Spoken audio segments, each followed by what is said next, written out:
Hello there and welcome to Ben in Bangkok. In this video we're going to be exploring Charoen Nakhon Road, which was voted 26th coolest road in the world by Time Out magazine. It's about 5 kilometers long and of course we're going to be walking it all. To get here you can take the BTS Gold Line to Khlongsan, which is ideal because it drops you right here and this is the start of Charoen Nakhon Road. The road was built between 1939 and 1940 and it was built in order to improve the transportation links on the west side of the Chao Phraya River. At this time, Thonburi on the west side of the river was separate from Bangkok before it later merged in 1971. And it still remains today the busiest road on this west hand side of the river. I think before we start, we'll grab a bite to eat here. I'm just going to go for the red pork rice. Looking good. And this one is called khao mu deng and it's red pork over rice.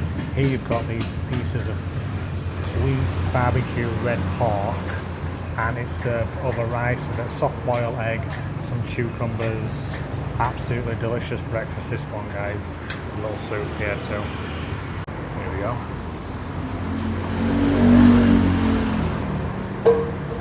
Really delicious. The sweet gravy combined with the barbecue pork soaked into all the rice. Absolutely delicious. Lovely soft boiled egg to go with it. I love this dish. I'm not normally drinking the soup when I go to these places, but because it's a little bit wet today and a bit cool, it's actually quite nice to drink it.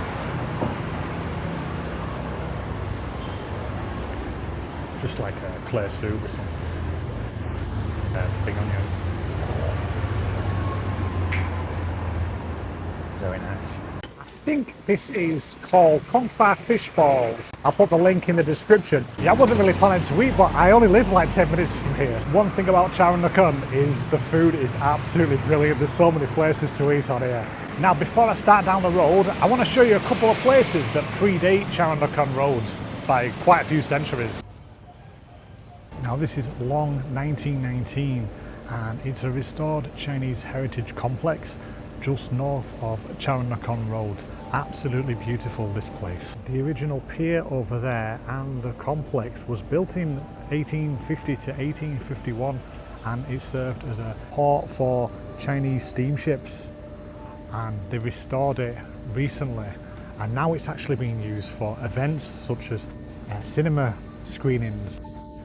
It was just a couple of weeks ago I think they had one here, and you can come and it's free and just watch a film here. If you're wondering why it's called Lhong 1919, it's because this is when the family, the Wang Li family, they took ownership of the complex. It's pretty cool, you can get right around the side of it too, right around the edge of the building here. And there's some lovely little murals on the wall as well. Really nice, great for photography, this place. Just close by is Wat Thong Nopakun, and it's probably the oldest thing around this Charoen Nakhon area. It dates back to the late Ayutthaya period. Whilst they don't have an exact date on the construction of the temple, it would be somewhere between 250 and 300 years old. Take a look at the windows here, these circular windows, very unusual. You don't see these on many of the temples. Also inside there's some beautiful murals. You'll often see these decorating the walls of the temples inside. During the period of Ram III, a wealthy Chinese noble undertook restorative work to the temple and then donated the temple to the crown, where it received royal monastery status. If you're interested in seeing more history in the area, check out the Chinese pagoda over there, very beautiful. But today I'm going to focus back more on Charoen Nakhon Road. Just next to the BTS there, this intersection marks the beginning of Charoen Nakhon and it just follows where the traffic's heading right now down here. First thing you're going to come to is ICONSIAM. Personally, I'm not such a big fan of shopping malls, as you might know watching my videos, but there are a couple of things that are worth seeing inside here. If you're interested in seeing a local market, check out Khlongsan Plaza. This is just in front of ICONSIAM and it's like a little local market, and if you follow it right through you can take the boat across the river here. So instead of having to go to ICONSIAM and take the boat, you can just take the small boat here. I think it's about 5 or 6 baht to get across the river. One reason why ICONSIAM definitely helps Charoen Nakhon get on the cool list is the top floor. Absolutely beautiful up here. So on this side you've got the hall here, and they've got exhibitions going on and events going on. Last time I was here, they had some fencing, very interesting to watch, and you can just go outside there and you've got a brilliant view over the river. It's actually a very nice day to come here because it's so rainy at the moment, so hardly anyone is out here.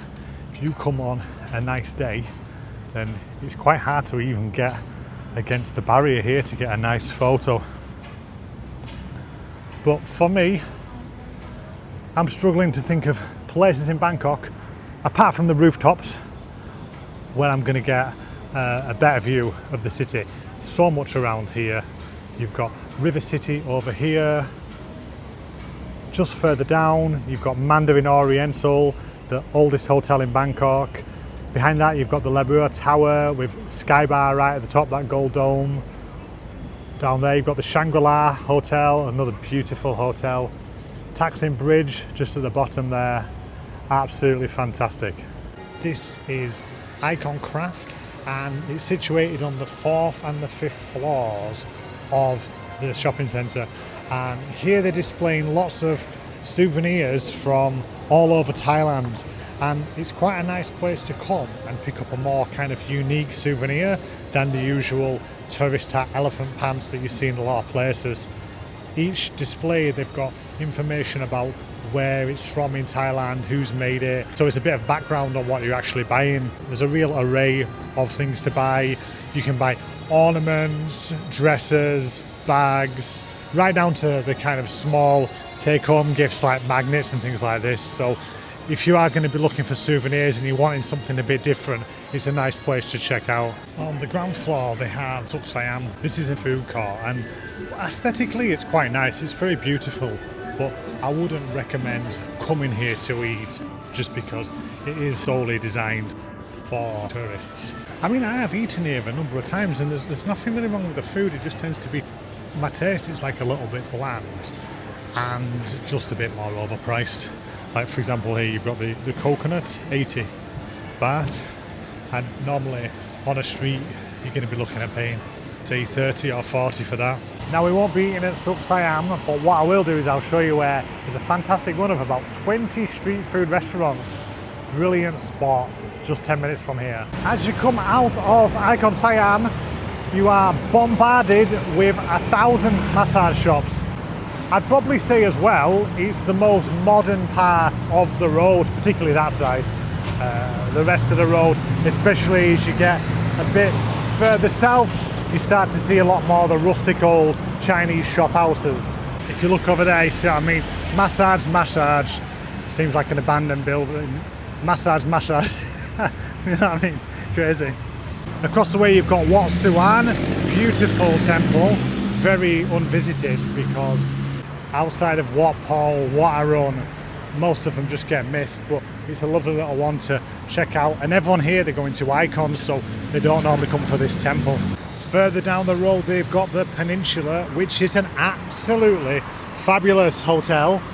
And inside, they've got a very nice cocktail bar, which is just called the bar. I mean, could have tried a bit harder there, but apart from that, beautiful hotel overlooking the river. Very nice place to stay. Next up we have Charoen Nakhon Forest Park, and this one is the only park actually in the area, and it's tiny compared to some of the big ones like Benjikiti or Lumpini, but it has a basketball court, it's got a place you can play five-a-side football, it's got an outdoor gym, so it's okay for a little bit of exercise. And if you are in this area, it's your only option. This is the start of where all the restaurants are. Loads of good food options here.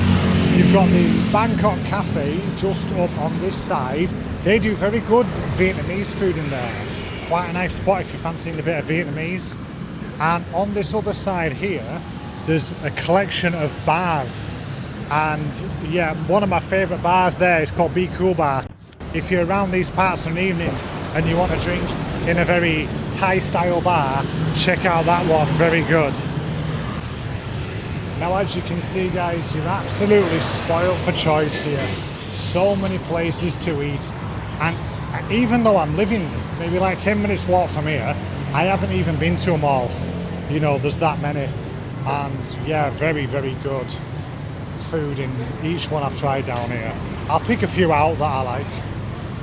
I've just popped into Jeju Noodle, and these do great bowls of noodles, guys. Absolutely delicious. I've gone for the yen tafel soup. I love that one, really good. I've come a little bit before lunchtime and it's getting a bit busy, but I'll come back up. If you're coming in like lunchtime, it can be packed, or an evening too. You're gonna have to wait for a table. In here you've got fried fish balls, some sliced fish cake. You've got some morning glory, a bit of tofu, and you've got this kind of pink colour because it's from fermented bean curd. This is why it gives this really pink kind of flavour, but it's such a great dish, this one. You've got the crispy wontons too. Lovely, lovely. Let's take the broth a little taste. Oh, it's good that.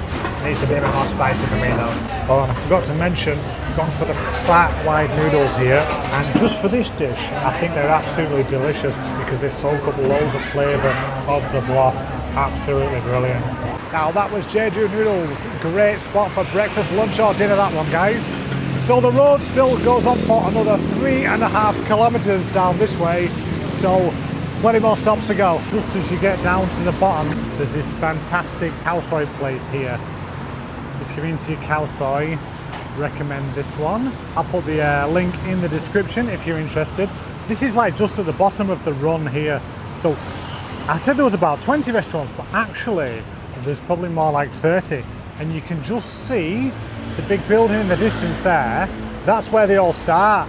So yeah, absolutely amazing, this street for restaurant, guys. Nearly everything on the street is a restaurant. Just a little bit further down on the opposite side, we've got Coffee Plus Coffee Roaster. And this not only is a coffee shop, but it's also an academy here. So baristas can come here and get this certification, and they can become certified baristas here.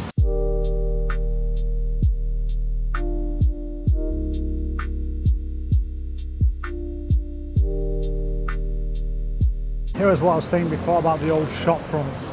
Down this side you've got a lot more of these converted into like cafes, businesses, a lot of them there, mechanics. Very interesting to see some of the old kind of Chinese style shop houses down this area. One thing I definitely recommend, guys, when you're here, because this road runs parallel to the river, just take some of these little soys off and you can get right down onto the river. So we'll pop down soy 29-2 and check this one out.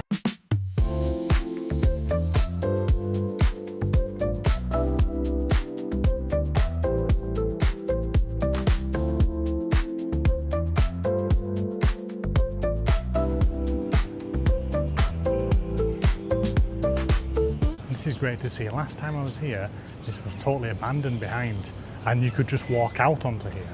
And it's amazing to see. It's been regenerated and they've got set up the gate now, so it's obviously come back in. But if you're looking for a nice place to spend on an evening, these places are brilliant. You've got beautiful view. You'll be able to see Asiatique over there lit up in the evening. Absolutely fantastic. You know, good local food, reasonable prices. Always recommend them.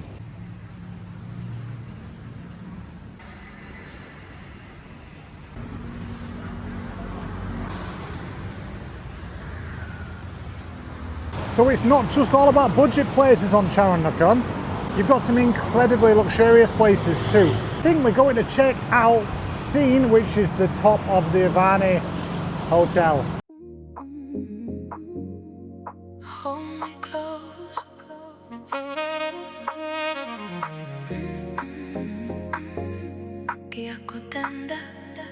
Now over there you've got the pool area. This part is for dining here. Absolutely brilliant bar. And on the other side here you've got AC. So I mean, it's pretty cool because of the breeze, but if you are wanting to sit inside air conditioned, they've got this room here which also offers amazing views on the other side of the city. Absolutely fantastic. Here you can just see Rama 3 Bridge, and just after the bridge this is where Charoen Nakhon Road ends and it becomes Rat Barana Road, and that road just kind of follows the river down further down there. Cheers guys. Then that with all the walking, I'm almost at the bottom of the road here, so I've done about 4 kilometres on Charoen Nakhon. Price wise pretty decent, $2.80 for that, which is about £6.50 pounds or $8.50 US. So for this, can't argue with that. Next we are just heading here to Siam Charoen Nakhon Cafe. It's been built quite recently in the last couple of years, but it's built in the design of a heritage house and it's absolutely beautiful. I've yet to check this one out. It's hidden away way off the road, so you're not going to walk past this. It's absolutely beautiful. Inside it's very spacious, cool. They've got lots of fans blowing. Feels really nice inside. Got a big menu, good selection of drinks, coffees, smoothies, and they've got quite an extensive food menu too if you want to eat here. And outside they've got this lovely garden area here. It's a little bit hot now, so no one's really sitting outside, but it's open in the evening, so it would be a nice time to come around sunset here. And you've got some absolutely beautiful views here across to Asiatique. Round the 3 bridge again.